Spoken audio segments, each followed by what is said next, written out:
Boy, oh boy, my friends over at Wall Street Silver, you know those apes? Yeah, they're gonna eat me alive for this. I really don't know why I do this to myself, but here we go.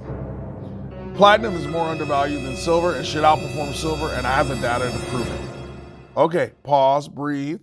Don't grab your pitchforks and torches just yet. Give me a moment. But before we dig into this, let me set the table. A few months ago, I did my first video on platinum, and my sentiment towards the metal had shifted over the last years or so, and I showed that in the video, and I really went into the fundamentals about platinum supply and demand. So I encourage you to watch that video if you're looking for a base case for why someone should consider developing a position in platinum. In this video, I'm going to make more of a technical and data-driven case for the idea that platinum just may be better buy than silver, and why investors should consider platinum to outperform silver. I know it's not a very popular or well-held belief within the stacking community, and while I have several responses for that, I'm just going to start with this. As precious metals investors, by now, aren't we used to going against the grain a little? Aren't we used to people thinking that we're a little kooky for hoarding metals like pirates? What if I asked you that instead of automatically dismissing this idea, that you just give me a moment, look at the data, and maybe question the way we've always done things and the way we've always invested? This kind of reminds me of the story of a husband and wife arguing about how to cook a ham, and after going back and forth about whether or not to cut the end of the ham off before cooking it, the husband says, "I'm going to call my mom and she will prove me right." He calls his mom and says, "Will you tell my wife that the best way to cook a ham is just to cut the end off just like I watched you do all my life?"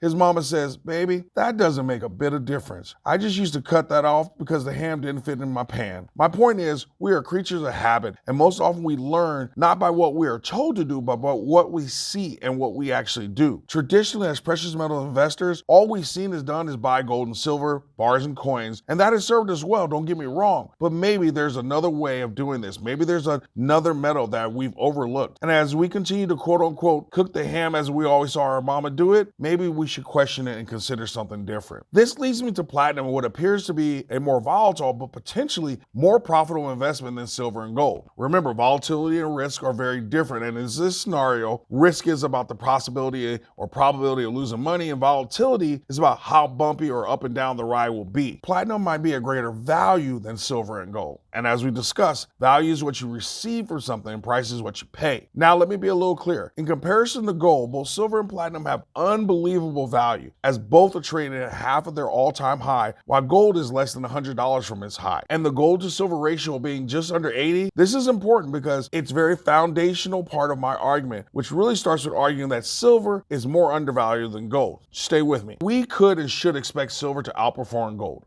Agree? Agreed. So just work with me here. Now, let's look at gold versus platinum prices. And we can see that platinum traded above gold for years. And over the last 15 years, all of a sudden, platinum flipped and the price spread has only increased. As a result, the gold to platinum ratio, which has gone from as high as 2.0 to 2.5, meaning that it would take 2.5 to 2 ounces of gold to buy 1 ounce of platinum, is now a little over a half an ounce of gold to buy 1 ounce of platinum. If you're keeping score at home, the data is telling us, historically speaking, silver is cheaper or better in value in comparison to gold, meaning you should expect silver to outperform over the next few years. Cool. We also now know that platinum is also in the exact same position as silver when it comes to gold. Well, what about the relationship between silver and platinum? That's a great question. I'm so glad you asked it. As you can see from this chart, the ratio has plummeted over the last few years to a point where it only takes 40 ounces of silver to buy 1 ounce of platinum, which is just above the all-time low of 33 ounces,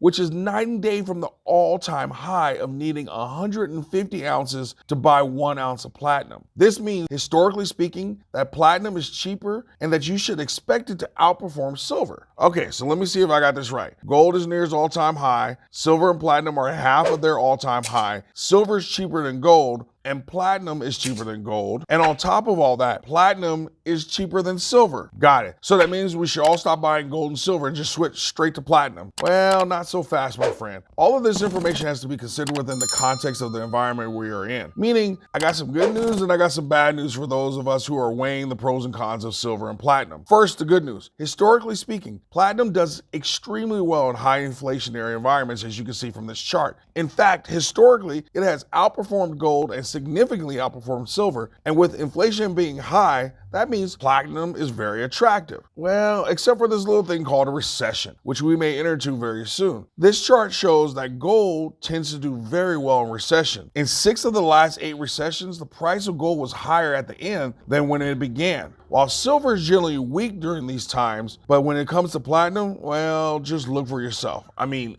ouch. Well, what happens when the stock market crashes? Oh boy. Silver and platinum investors, brace yourself for this before you look at this chart. And as you can see here from this chart, what happens to precious metals during a stock market crash? Gold tends to do pretty well a majority of the time. Silver is a mixed bag, but platinum, it's even more extreme. And so that doesn't bode very well for platinum in this particular context. As I sit here, I have to tell you that platinum sits at a weird crossroad between being highly undervalued at half of its all-time high, with inflation ready to give it a nice tailwind, and at the same time with a recession looming and a potential stock market crash, platinum is a lot less attractive. Even though platinum is definitely the most undervalued of all the precious metals, I'm also not convinced its time is now or in the immediate future, which means platinum needs to be hedged. Meaning it's something I'd rather have a little of now and wait for it to perform, as opposed to not having any at all and then watching it triple or quadruple in price as it returns to its historic averages. Given that we are in unprecedented and extremely interesting times, all we can do is lean on historical performances. As a result, what will happen with platinum is inevitable, but not necessarily imminent. Just because platinum is the most undervalued precious metal doesn't make it an automatic buy, at least at this moment. In the comments section, are you holding platinum? What percentage of your stack is committed to platinum? Do you agree with my premise that platinum is the most undervalued precious metal? What would it take for you to buy platinum? Or simply give yourself another A+ for making it through another session? Always stack smarter and never stop learning.